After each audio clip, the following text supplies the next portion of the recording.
Ku beri nama pedang ini Naga Puspa. Selamatkan dia. Jangan sampai jatuh ke tangan pendekar berwatak jahat.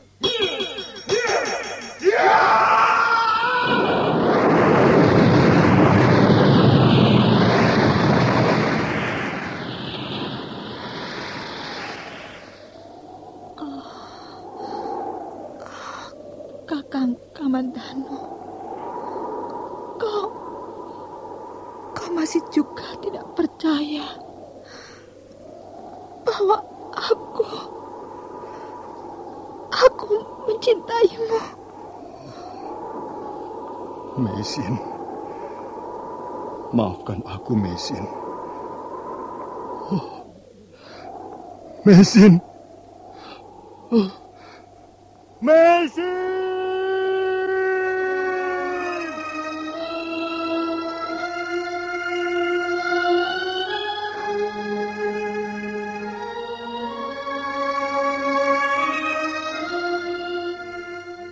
Tutur Tinula.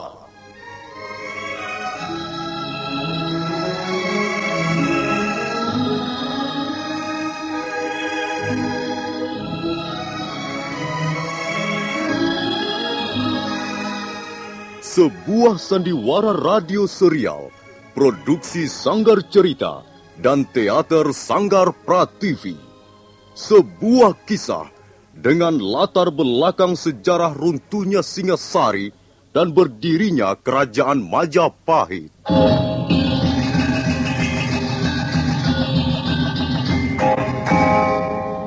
Sandiwara ini didukung oleh pemain-pemain radio yang sudah ternama.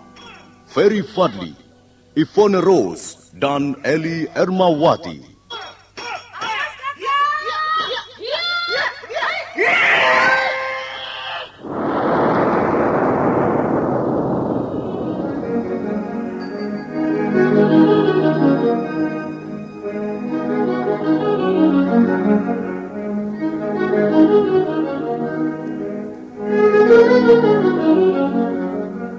Cerita ini ditulis dan disusun oleh S. Tijab. Teknik dan montase dikerjakan oleh Rudi Tinangon dan Joko SP. Sutradara EWS Yuwono. Kali ini mengetengahkan episode pertama dengan judul Pelangi di Atas Kurawa.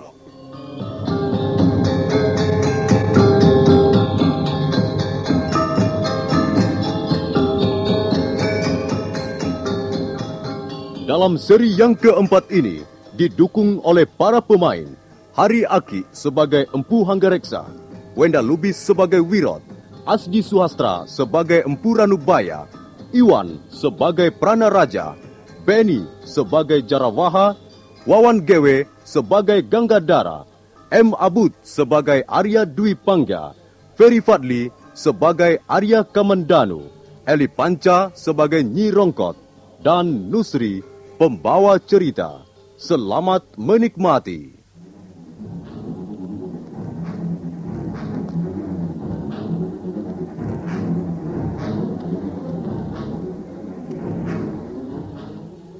Malam gelap gulita. Empu Hanggareksa terpaksa melayani orang bertopeng sambil membawa obor untuk penerangan. Dalam perang tanding singkat, hanya berlangsung 2 jurus. Empu Hanggareksa sudah bisa menundukkan penyerangnya. Pada saat orang bertopeng bulu kambing domba itu lengah, Empu Hanggareksa memasukkan sikunya ke arah pinggang lawan.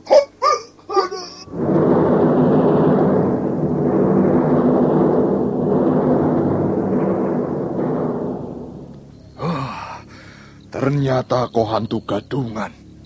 Kau manusia biasa. Buktinya kau bisa mengaduh merasakan sakit. Nah, sekarang aku ingin tahu, seperti apa orang yang berani bermain-main hantu-hantuan di depanku. Empu Hanggareksa lalu menyingkapkan topeng penutup wajah orang yang kini sedang duduk bersimpuh merasakan sakit.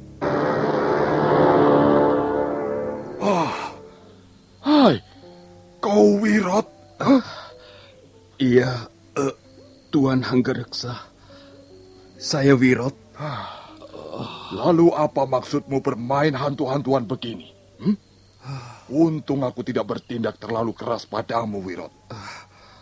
Maaf Tuan, saya ditugaskan oleh guru untuk menjaga tempat ini selama guru berada di dalam sanggar pemujaan. Oh, begitu. Jadi Kakang Ranubaya sekarang sedang memuja Semedi. Nah, biarkan aku menemuinya. Jangan Tuan, beliau tidak akan bersedia menerima siapapun kalau sedang duduk bersila. Aku ini sahabatnya. Masa dia menolak kehadiranku? Sungguh Tuan, guru tidak mau diganggu. Saya pun tidak berani memasuki sanggar kalau beliau sedang duduk bersila. Guru bisa marah sekali Tuan. Masa dia akan marah juga padaku, Wirot? Kami sudah lama tidak berjumpa. Aku kira dia akan mau menerima kehadiranku. Sudahlah, kau pulang saja. Aku akan menemui Kakang Ranubaya sekarang. Jangan Tuan, jangan. Nanti saya yang kena marah guru. Tunggu Tuan. Tuan jangan pergi ke sana Tuan. Wirot, murid tunggal Empu Ranubaya itu tidak meneruskan teriakannya karena tiba-tiba saja Empu Hanggareksa sudah lenyap di balik kegelapan malam. Tempat ini sungguh menyeramkan, tapi sangat cocok untuk berlatih memusatkan pikiran. Nah, itu rupanya Kakang Ranubaya. Hikmat sekali duduknya. Baiklah, aku akan membangunkannya dari samadinya. Kakang Ranubaya. Kakang, ini aku yang datang, Kakang. Hanggareksa, adik seperguruanmu. Kakang, sabar Kakang. Ini Hanggareksa yang datang, Kakang. Oh, Kakang Ranubaya. Tunggu Kakang.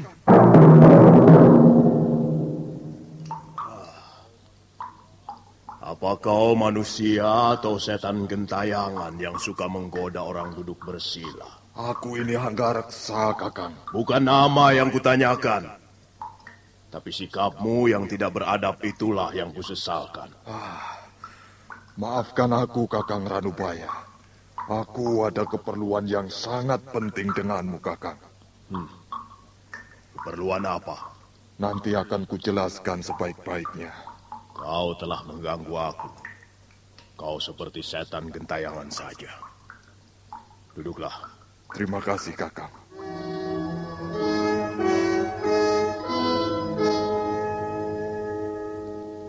Menurut pendapatku, ini adalah kesempatan yang sangat berharga. Untukku dan juga untuk Kakang Ranubaya. Prasasti Camunda adalah pencerminan dari kebijaksanaan raja kita sekarang ini. Maksudmu, aku kau suruh mengabdi pada Kertanegara? Kita bekerja sama untuk membangun negeri ini, Kakang. Tidak. Aku tidak akan berkhianat pada bisikan hati nuraniku. Kakang, pendirianmu itu tidak mempunyai dasar berpijak yang jelas, Kakang. Hanggareksa, kalau selama ini aku mau bekerja membantumu menciptakan senjata pusaka, sama sekali itu bukan karena Kertanegara. Itu kulakukan hanya demi persaudaraan kita. Kau adik seperguruanku, dan aku ingat kata-kata guru sebelum wafat, bahwa kita hendaknya bekerja saling bahu-membahu. Amanat guru memang patut kita pelihara dan laksanakan dalam kehidupan kita, Kakang. Lalu mengapa Kakang Ranubaya sekarang berubah? Karena kau pun kulihat semakin hari semakin berubah, Hanggareksa. Tidak, Kakang. Tidak, Kakang. Aku masih tetap Hanggareksa yang dulu. Wujud lahirmu memang tidak berubah. Tapi kehidupan batinmu yang mulai menyimpang, Hanggareksa. Kau mulai gila kehormatan, gila kedudukan dan harta. Kau mabuk kehidupan mewah dan serba gemerlap. Itulah sebabnya kau kelihatan gembira dan bangga mendapat undangan resmi dari Kertanegara. Aku kira adalah pantas untuk merasa bangga jika seseorang mendapat perhatian secara khusus dari raja. Tidak semua orang. Ya, barangkali bagi mereka yang tinggi hati, tidak. Hanggareksa, ada dua hal penting yang membuat aku tak mau membuat senjata pusaka untuk Kertanegara. Pertama, karena Kertanegara adalah keturunan Kenarok. Dan kedua, karena aku tak ingin lagi melihat karyaku dilumuri darah ribuan manusia tak berdosa. Perasaanmu terlalu halus, Kakang Ranubaya. Kau pandai dan berbakat sekali menciptakan senjata pusaka. Kau adalah murid paling berbakat di antara kami. 3 serangkai saudara seperguruan.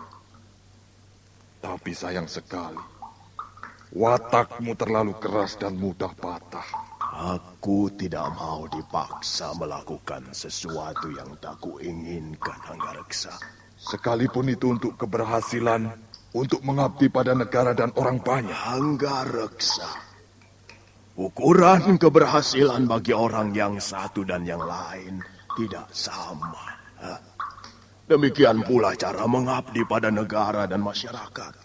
Masing-masing orang punya gayanya sendiri-sendiri. Jadi aku telah gagal datang kemari. Ya, kau telah gagal sebelum kau keluar dari pintu rumahmu, Hanggareksa. Baiklah, aku akan datang sendiri ke istana untuk memenuhi undangan Sang Prabu. Tapi kalau misalnya Kakang Ranubaya berubah pikiran, datanglah besok ke rumahku. Kita berangkat bersama-sama ke Singasari untuk memperoleh penghargaan dari istana. Berangkatlah sendiri saja, Hanggareksa. Jangan memikirkan diriku. Kita berbeda jalan.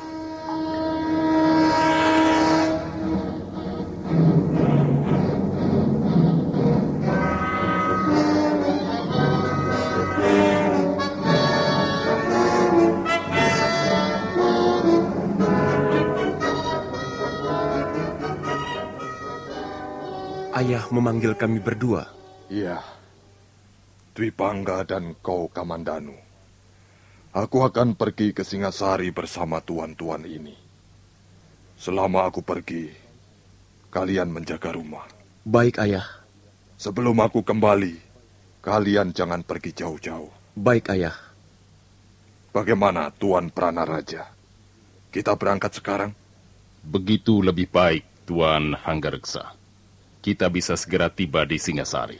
Setelah menaikkan perbekalan ke atas punggung kuda, mereka pun segera naik ke atas kuda.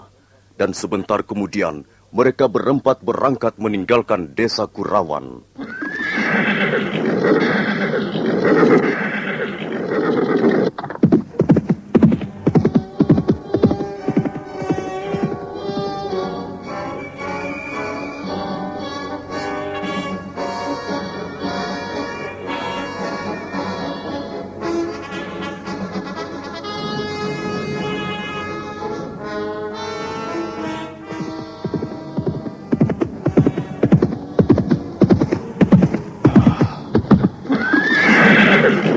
Disinilah kami dicegat 2 perampok itu, Tuan.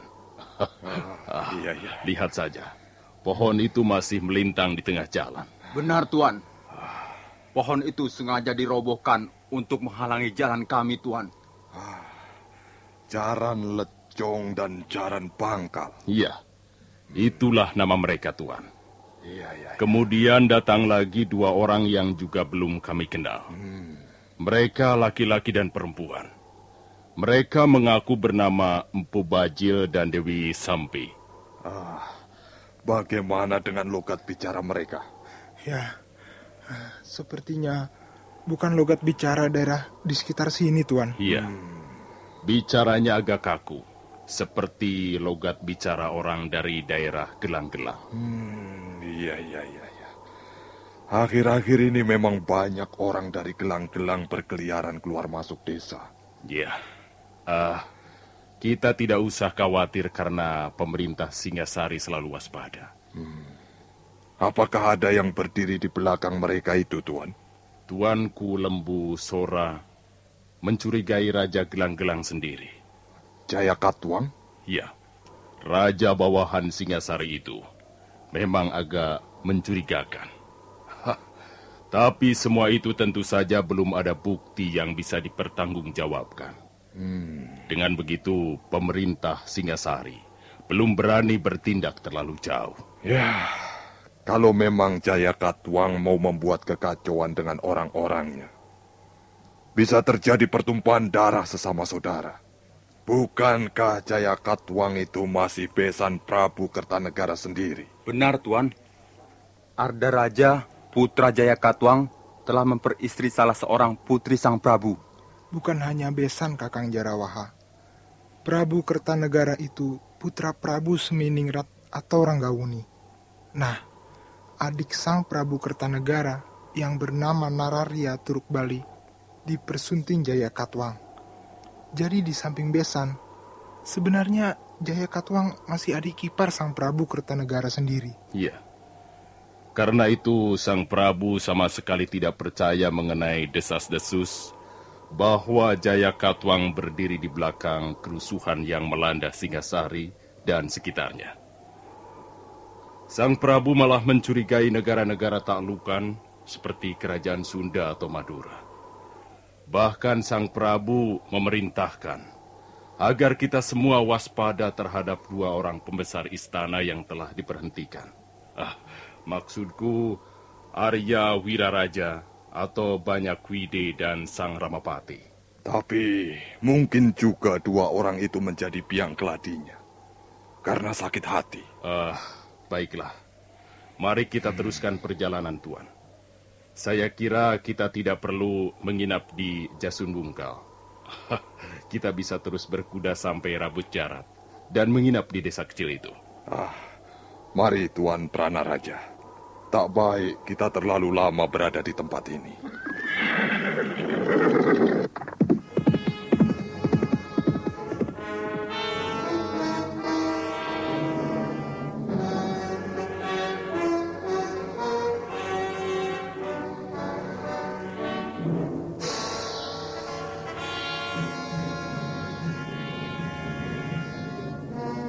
Pelangi muncul di atas Kurawan. Warnanya indah bukan buatan. Seorang gadis terenganga keheranan. Rambutnya tergerai jatuh ke pangkuan. Bagaimana pendapatmu tentang syairku ini, Adhika Mandanu? Bagus tidak? Aku tidak tahu syair. Ya, tapi kau bisa melihat kata-katanya. Kalau tidak salah, syairmu tadi bicara tentang seorang wanita. Iya, wanita.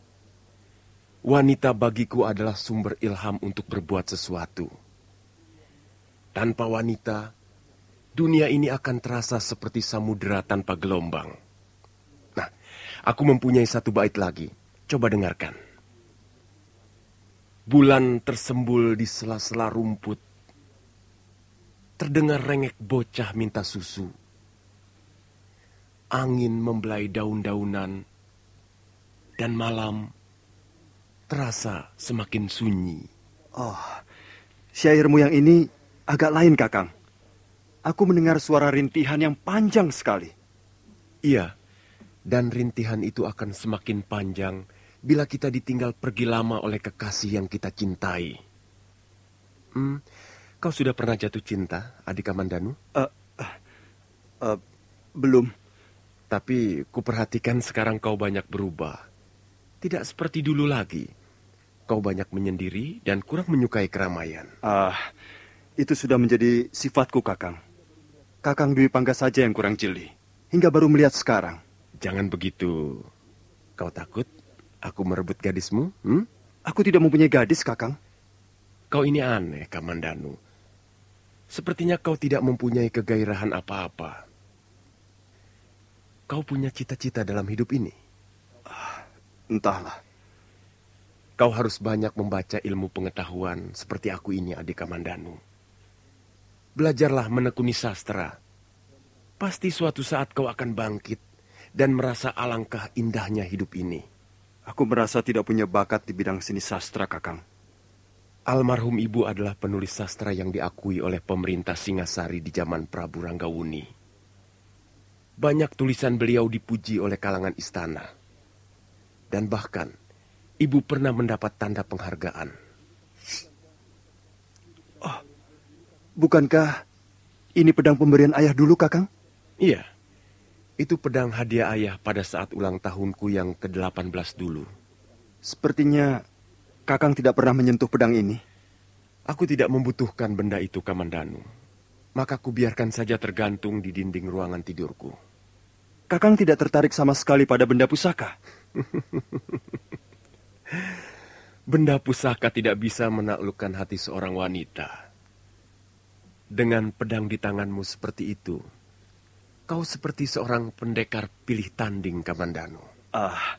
Aku pun tidak tertarik benda semacam ini, Kakang. Kata ayah, kau mempunyai bakat seorang pendekar. Ayah hanya ingin membesarkan hatiku, Kakang. Aku merasa belum menemukan apa yang kucari. Kamandanu, Bibi Rongkot tadi mencarimu. Sepertinya ada yang hendak dikatakannya padamu. Ger, Kamandanu, kemari sebentar, Ger. Angger, Kamandanu, kemari sebentar. Bibi mau bicara. Bibi Rongkot mencari saya ya? Dari tadi Bibi mencari Angger. Kemana saja? Shh. Tadi pagi Bibi mendapat salam titipan. Dari siapa, Bi? Dari yang berkulit kuning langsat. Angger Kamandanu bisa mendustai Angger Dwi Pangga atau Ayahanda. Tapi Angger tidak mungkin bisa mendustai Nyi Rongkot ini. Percaya tidak? Ayo cepat temui dia, Angger. Nanti ngambek. Iya, baiklah. Tolong bawa kuda ini ke kandangnya, Bi. Ger, Angger Kamandanu. Tunggu dulu. Anak muda di mana-mana sama. Kalau sedang jatuh cinta, menjadi kalang kabut, lupa segala-galanya.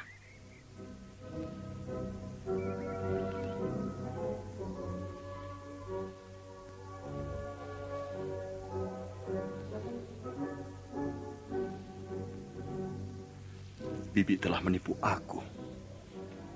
Mana? Aku tidak melihat Nari Ratih di sini. Hanya rumpun ilalang yang kulihat di sana-sini. Nari Ratih. Putri Rekian Wuru itu memang cantik sekali. Sudah 3 bulan lamanya kami bergaul dan bertemu di tepi padang ilalang ini. Tapi entahlah. Apakah mungkin dia mencintaiku? Masa Bibi Rongkot berdusta? Dia tidak pernah mendustaiku. Hei, apa ini?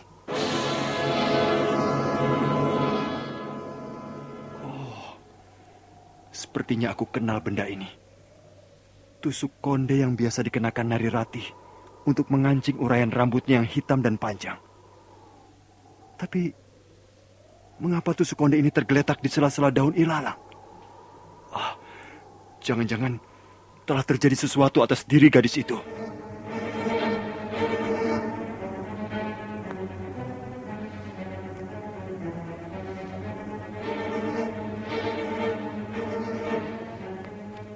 Arya Kamandanu menimang-nimang tusuk konde itu. Tiba-tiba hatinya berdebar-debar. Suatu perasaan yang sangat aneh telah mengganggu ketenangan batinnya. Nah, para pendengar sekalian, bagaimana kelanjutan kisah ini? Apa yang akan dialami pemuda desa Kurawan itu? Silakan menunggu seri berikutnya. Sampai jumpa.